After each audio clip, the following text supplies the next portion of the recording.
Southampton Leeds. Interesting one. Both of them have a couple of injuries. I think Calvin Phillips and Patrick Bamford are questionable for Leeds, so they may still play. I know Ward-Prowse is out for Southampton, which is big. Yeah, I'm not sure about this one. I think Leeds, without Bamford, it's tough in terms of goal scoring capability. But Southampton haven't really impressed. I mean, not that Leeds have really impressed either. But I think their Leeds pip at 2-1 for me. Tough one to call, but yeah. Look, it depends on Phillips is also a quality player. Yeah. Bamford, Ward-Prowse, who to me is the top of the heap at Southampton. But Southampton was really disappointed this year. Yeah. I'm going to go for a 1-1 draw in this match. Yeah, look, I mean, I have to side with Oliver on this one. I think also the fact that you have to factor in James Ward-Prowse is not going to feature, I think, against Leeds because he got the red card in 3-1 loss to Chelsea as well. So they're already losing their talisman. The quality is not there anymore. I mean, it's not as good as what it used to be, and they're not winning games either. And strangely enough, Leeds actually beat Southampton home and away last season. So I think they carried on because of the pace and the tempo that Leeds play at. And I think 2-0 to Leeds United. I hope you guys are right, eh? I hope I'm wrong. Brentford, Chelsea. Look, what can you say about Chelsea? Just so good, and nice to watch. Chelsea are playing this sort of football that can come under criticism if it's not really executed particularly well, because it's fairly conservative. It relies on sort of target man up front and then a very sort of sound defensive unit. But they're scoring goals, we give Liverpool credit for scoring goals, but they had the exact same scores as Liverpool for the first, I think, 4 matches or 5 matches, the identical score lines. So I think, Chelsea, there's no ways they lose this to me, but Brentford have really impressed for their first season back up. I think they're sitting fairly high on the table. Where are they, as far as Brentford goes? Yeah, 7th on the table. So I do think they have the capacity to sneak a goal in against Chelsea, but I think Chelsea will score at least 3. So I'm saying 3-1 to Chelsea. Wow, Shakes, what do you say? Oh, I got to tell you something about Brentford. They've been a breath of fresh air to the Premier League. One thing I love about them is when they beat Arsenal. Arsenal was sort of the laughing stock, and I thought, okay, why not? Okay, and then they go beat West Ham away, and then they go draw with Villa, and then they draw with Liverpool, and you think okay, so they're not so bad, are they? No, we've got a decent enough sample size to know that now. Yeah. Because they played quality opposition. Yeah, and that form win, that win against Arsenal, sort of to me, puts a bit of perspective on the form, because Arsenal started out with some tough games. Yeah. No, for sure. I think we really got stuck into Arsenal. Yeah. But if you look, and I won't hesitate to get stuck into them again, won't I? I was saying I will. Well, look, let's just say I can't wait for Leeds to go to Brentford. That's the game I'm looking forward to. Yeah, that's gonna over 7.5 goals. We're looking forward to it. And I totally agree. I agree with that totally, Oliver. That I think there will be a lot of goals, but I think with this one, Chelsea won't be as open as Liverpool were. I don't think so. No, I don't think they'll be as open as Liverpool. So I do believe Chelsea will get the result purely because they've just got much better quality than Brentford. So I think 2-1 to Chelsea, yes. Yeah, look, to me, Chelsea don't concede goals, do they? I mean, they've conceded 3 in 7 games. Chelsea's also played some tough games this year, so it's 3 goals. Brentford as well, they've only conceded 6 goals. I don't see this being a shootout. That's the thing, for all their goal scoring, they've also haven't conceded a hell of a lot, No. Sorry to interrupt. No, it's okay. I mean, you snowflakes, you interrupt when you want. Chelsea, they win because they don't concede, and they've been putting away the bad teams this year. And Brentford's not bad, but it's a team they should beat. I'm going to just go with it. I don't think it's going to be a lot of goals. I think 2-0 for Chelsea, or 1-0 for Chelsea. They seem to be masters at the 1-0. Is that your 1-0, yeah. cool?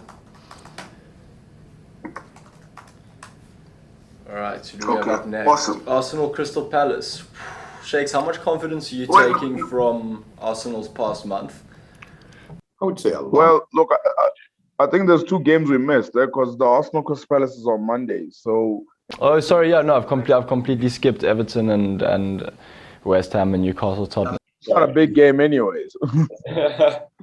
That's okay. I'm kidding. Listen, I think this game, well, West Ham and Everton, I think this is you can flip a coin as to who's gonna win it. I don't know. I think both teams as well will not give away too many chances, and I think it's gonna take just a few to get goals in this one. And whilst to give a prediction, I think can I flip a coin quickly? I think West Ham go away and win 1-0 to West Ham United.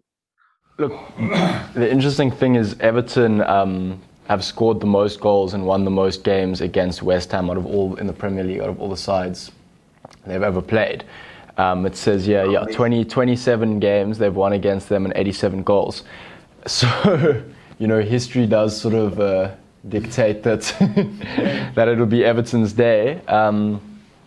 I think they seem to be settling after sort of the new appointment. I've always kind of have a soft spot for Everton because I feel like they have in the last 2 years produced some really good wins, sometimes unexpectedly. I like 2-1 to Everton. I'm going to go 2-2. 2-2. Yeah. Shakes, what are you thinking? Yeah, I said my prediction. I think West Ham go there and surprise. I think Kevin. Yeah, I think Kevin is right with the fact that they are missing key players, Everton. So I think West Ham go there, surprise 1-0, and 3 points on the bag. Oh, okay. Low scoring game. Newcastle, new ownership. We need to wait for that summer transfer window though before we start. I don't know if you guys have seen the sort of memes and stuff. Obviously FIFA 22 has just come out. There's like a little clip and it's like Newcastle lining up at the start of 2022 and some guys obviously created the FIFA team, but you've got like Haaland, Mbappe, Ronaldo, Messi, all of them standing there just like arms on their back, lining up, ready to go. Yeah. Who bought them? I know they've been bought, but who was the Quite a rich guy. Quite a rich guy. So That eliminates me. The Saudis are the ones who bought them. They're the ones that bought them. Practically, they are. You would say they have strong ownership within their country as well.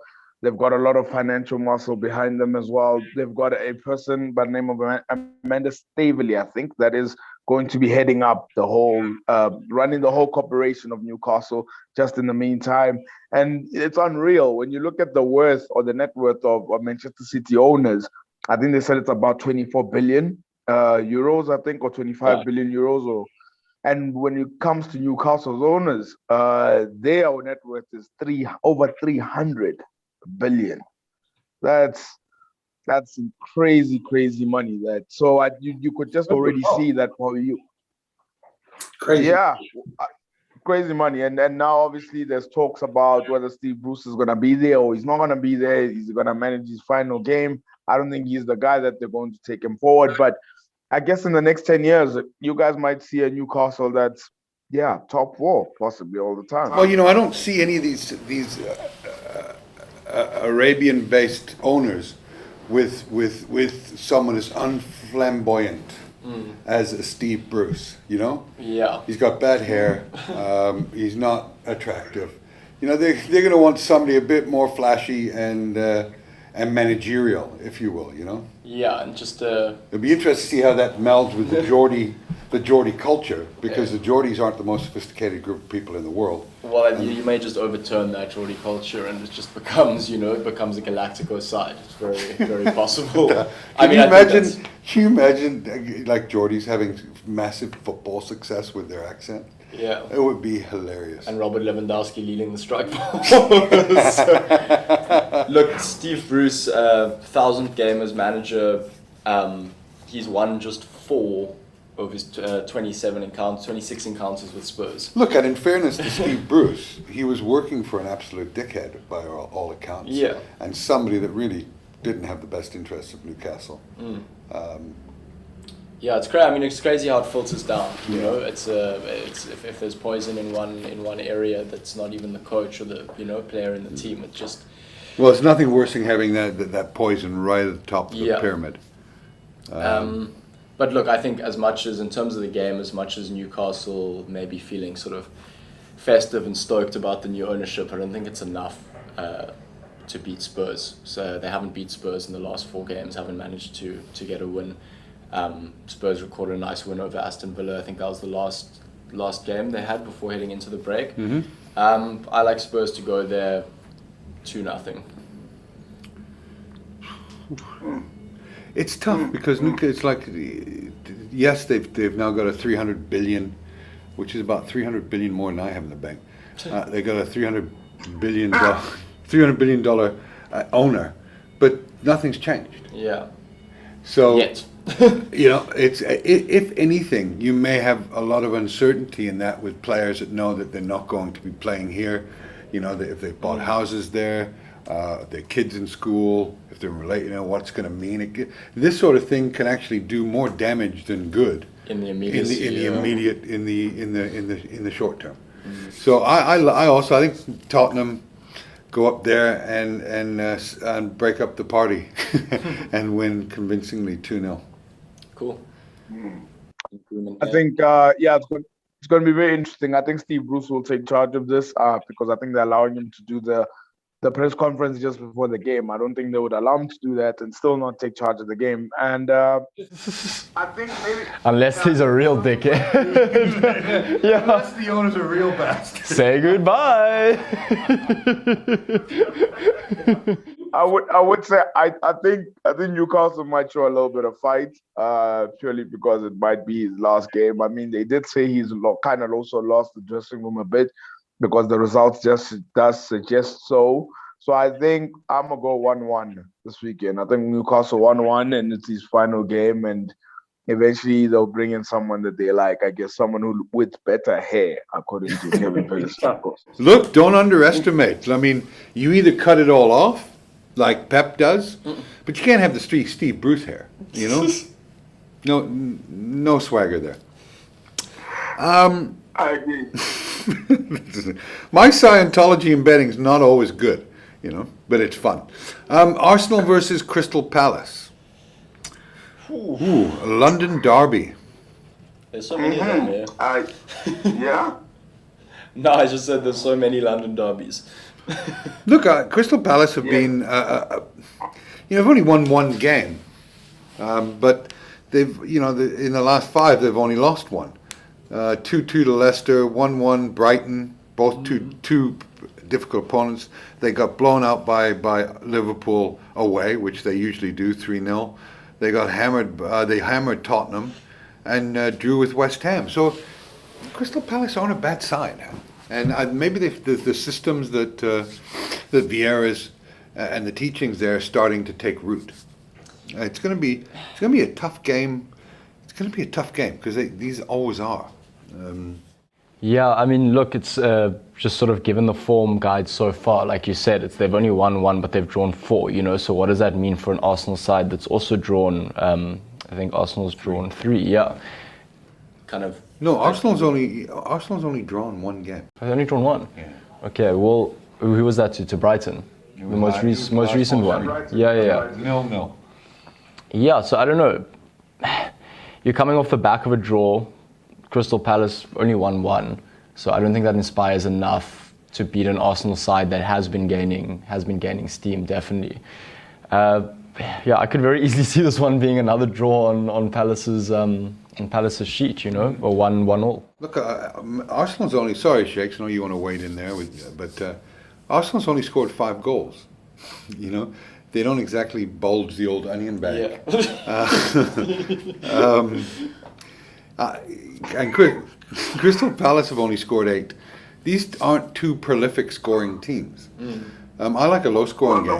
The one keeps clean sheets. The one keeps clean sheets, by the way. Well, Crystal Palace have given up 11. Arsenal have given up 10. I mean, let's not get carried away with But that was against Man City, by the way. Man City and Chelsea. I can't wait till other teams play Man City and Chelsea, by the way. Jeez, you're defensive, hey, buddy. Look, we have. I gotta give you millennials a bit of a cuddle and make sure you. I don't want your mum calling my office again, Shakes, either. That's not gonna happen. Never gonna happen. You look after my Shakesy and don't be too mean to him. Look, to be fair, I think you guys are right. I think you're right in the sense that I can't see Crystal Palace scoring. For some reason, they've got the ability to score, but they concede goals. But I think it's Arsenal this time around. My thing is, I think Arsenal looks much better, especially with Ramsdale back in goal as well. There's a lot more confidence within that team, and for them to get out of Brighton with a draw, because I felt Brighton deserved to probably go ahead, but they were fighting. And yeah, look, anybody that takes 10 out of 12 points after the start that they've had, that's a great run of form. You know, it really is. I wish it was happening to Leeds. You know, we're still You guys will be all right. languishing at the bottom there. You'll be all right. You'll be all right. It's I think if I have to go with a prediction, I think 3-1 Arsenal. wow. Okay. I have to agree with you guys, but 3-1 Arsenal. Fascinating. Watch the space. Fascinating Shakes. I'm going to go with a 1-0 Arsenal win. I don't think there's a lot of goals in this one. I think you can't get blood. I'll take that. You can't get blood out of a stone. It would be great if Arsenal do win 3-1. I think that would kind of shake things up a bit, and you start do you know what this season's a bit reminiscent of for me is when before the Deontay Wilder Tyson Fury fight, Fury said he spoke about Joshua's fight. He said Joshua fought a guy that can only win on points. He said I'm fighting a guy that in any round could knock me out. You know, talking about Deontay Wilder, and that's the impression you get from these Premier League sides, is even if their whole team isn't necessarily like a top 6, top 4 contender, there's sort of every side in this Premier League has a really lethal striker, a really good centre forward, you know, just really good individual players. Except for Norwich. Look, let's look 10 and up. But there's nothing lethal about Norwich. Yeah. Come on, Kev.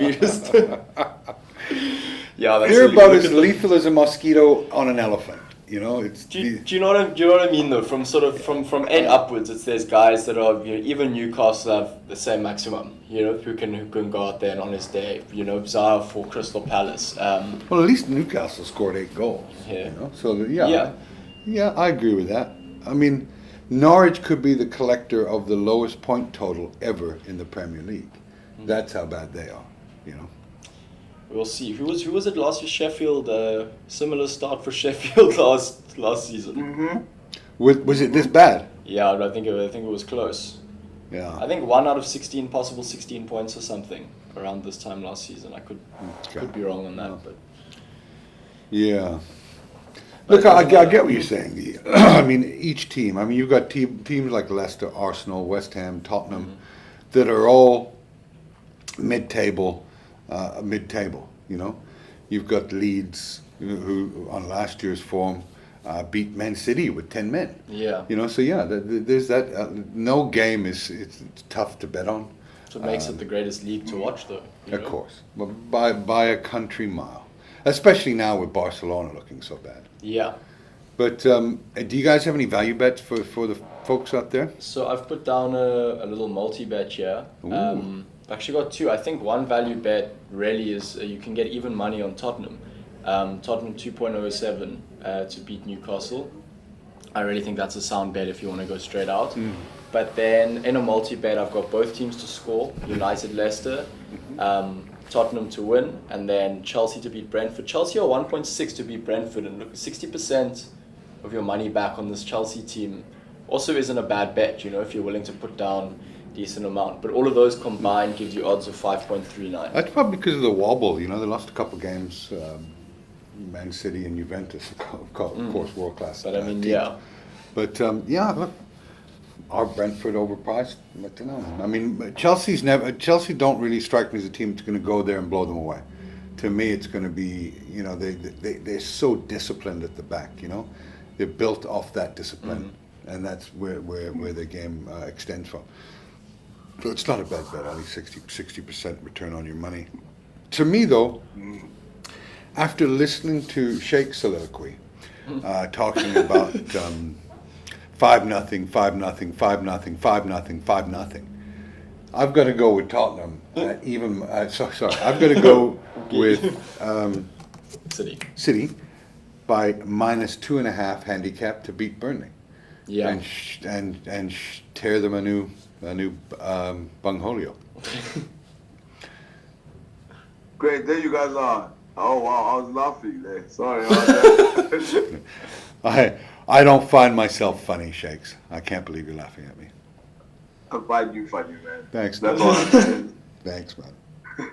I love our Friday Awesome. mornings, guys. So yeah, my value bets, I'm actually doing a little bit of a money man on this one. I'm going Hail Mary a bit.